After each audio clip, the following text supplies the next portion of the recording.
نبی پاک صلی اللہ علیہ وسلم نے رستے میں بیٹھنے میں منع کیا، لیکن فرمایا اگر بیٹھنا ہے تو تمہیں 5 کام کرنے پڑیں گے۔ گرمیوں میں جس کا دل کرتا ہے نا کہ کھلی ہوا میں بیٹھوں، بیٹھ لے پر 5 کام کرے، یہ بخاری ہے۔ جس کا دل کرتا ہے نا سردیوں میں گلی میں بیٹھوں دھوپ لوں، تو پھر وہ کتنے کام کرے گا؟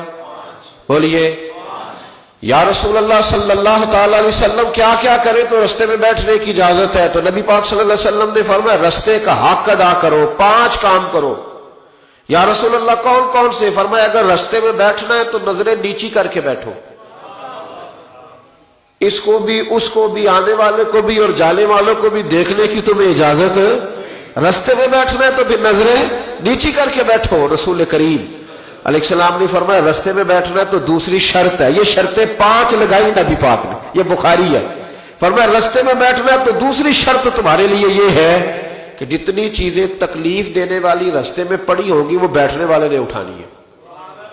اس نے ایک نیا وہاں بیٹھ کے اذیت والا کام نہیں کرنا، بلکہ اس کی ذمہ داری ہے چونکہ رستے میں وہ بیٹھا ہے، تکلیف دہ چیزیں اٹھائے گا۔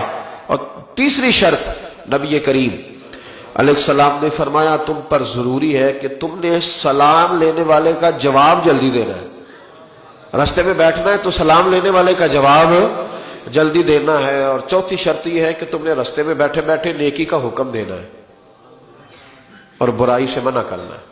یہ 5 کام کرنے ہیں، پھر تمہیں رستے میں بیٹھنے کی اجازت ہے۔ یہ رستے کا حق ہے، اس کو ادا کرو تو رستوں میں بیٹھو۔